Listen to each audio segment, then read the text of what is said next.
70,000 لوگ ایسے ہیں جو بغیر حساب جنت میں جائیں، ان کا کوئی حساب نہیں ہوگا۔ اللہ اپنے کرم سے انہیں یوں ہی جنت عطا فرمائے گا۔ صحابہ نے عرض کی یا رسول اللہ صلی اللہ علیہ وسلم وہ کون ہیں؟ تو آقا کریم نے ارشاد فرمایا کانوا لا یکتوون، یہ وہ لوگ ہیں جو اپنے جسم پہ داغ نہیں لگاتے، مخصوص نشان جسم پہ لگا لیتے ہیں، یہ فلاں بزرگ کی نشانی ہے، یہ فلاں جو ہے وہ شہید کی نشانی ہے۔ اللہ نے جب تمہیں سالم الاعضاء پیدا کیا ہے تو اپنے بدن کو تم کیوں نشانی، اس نے ساری نشانیاں لگائی ہیں، اس کی نشانیاں اتنی پکی ہیں کہ اس نشانیوں میں فرق بھی نہیں لگتا نا۔ یہ تمہارے انگوٹھے کی نشانی ہے، 6 ارب انسانوں کو لے آؤ اور نشان انگوٹھا لے آؤ، کسی ایک کا بھی نہیں ملے گا۔ یہ نشانی بھی تمہارے رب نے لگائی ہے۔ جیسی صورت تمہاری ہے ایسی صورت کسی اور کی نہیں بنائی، تمہیں منفرد بنایا اس میں۔ پوری کائنات میں سارے لوگ تمہارے جیسے ہیں لیکن تم پھر بھی الگ دکھائی دیتے ہو۔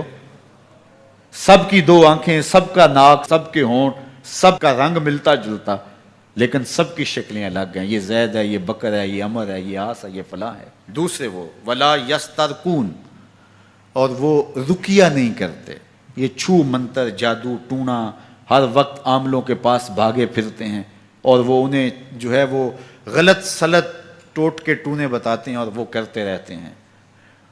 عجیب لوگوں کے نفسیات ہوتے ہیں، صبح سے لے کر شام تک اسی چکر میں رہتے ہیں اور پھر ساری زندگی ان توہمات سے نکل ہی نہیں پاتے۔ اللہ نے تمہیں پیسے دیے ہیں، نئی گاڑی تم نے خریدی ہے، چھوٹے بچے کا جوتا کیوں باندھ دیا آگے تم نے؟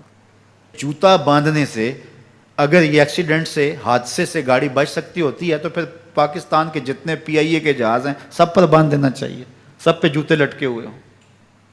عجیب تم نے فلسفہ تراشا، کسی نے جو ہے وہ کالی رنگ کی پٹی باندھ دی نیچے، اس سے اس کو نظر نہیں لگے گی۔ گھوڑے کے پاؤں کے نیچے جو کھری لگی ہوئی ہوتی ہے، کچھ لوگوں نے اپنے گھروں میں وہ باندھی ہوئی ہوتی ہیں کہ اس سے ہمارے گھر کے اندر کوئی مصیبت نہیں آئے گی، کوئی تکلیف نہیں آئے گی۔ کسی نے ہنڈیا اپنے گھر کے اوپر الٹی رکھی ہوئی ہوتی ہے، یہ ہنڈیا بچا لے گی، اور میاں ہنڈیا کیا بچائے گی تجھے؟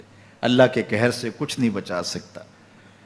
جب تمہارے اوپر کوئی مصیبت نازل ہونی ہے تو کچھ نہیں بچا سکتا۔ اگر بچنا چاہتے ہو تو پھر اللہ سے استغفار کرو، اللہ تعالیٰ کی تسبیح کرو، اللہ کی تحلیل کرو، میرے حضور پہ درود پڑھو، پھر دیکھنا کہ مصیبتیں ٹلتی ہیں یا نہیں ٹلتی ہیں۔ تو یہ خام خواہ کے رقیے اور یہ عامل لوگ جو ہیں ان کا تو کام یہی ہے، ان کا کام چلتا ہے لوگ ذوف الاعتقادی میں مبتلا رہیں، اور یہ کہہ دیتے ہیں کہ آپ کے خاندان میں ایک منحوس عورت ہے، یہ اس کا کیا ہوا ہے، تو کوئی نہ کوئی منحوس تو پہلے ہی انہوں نے طے کر رکھی ہوتی ہے، فوراً ذہن وہاں جا کلک ہو جاتا ہے۔ اس کا نون سے نام شروع ہوتا ہے، اس کا کاف سے نام شروع ہوتا ہے، اس کا جیم سے نام شروع ہوتا ہے، تو پورے خاندان میں کسی کا نام کاف نون یا جیم سے تو شروع ہوتا ہی ہوگا، یا دوستوں میں، تو فوراً ذہن جو ہے ادھر منتقل ہو گیا۔ اب یہ بابا جی نے بتا دیا ہے، ہاں اس نے یہ بات کی تھی، کچھ باتیں یاد آنے لگیں، اس کاف سے شروع ہونے والے نام کے ساتھ نفرت پیدا ہو گئی۔ اس بابے نے نفرت کا کاروبار کیا ہے، اس نے تو 100 روپے 200 روپے لے لیے لیکن 2 انسانوں کے اندر نفرت ڈال دی۔ اس کا گریبان کل قیامت کے دن پکڑا جائے گا۔ ان ملنگوں کے پاس، ان ذوف الاعتقادی کو پھیلانے والوں کے پاس کبھی نہ جاؤ۔ تمہیں مصیبت پڑی ہے، تمہیں لگ رہا ہے کہ شاید میرے اوپر جادو ہے، تو پڑھو نا سورہ بقرہ، جادو جڑ سے اکھڑ جائے گا۔ 40 دن اپنے گھر میں سورہ بقرہ پڑھو، برکت ہوگی۔ کہتے ہیں مولوی صاحب 40 دن تو نہیں پڑھی جا سکتی، 2.5 پارے، ہمیں کوئی تعویذ ہی کر دیں۔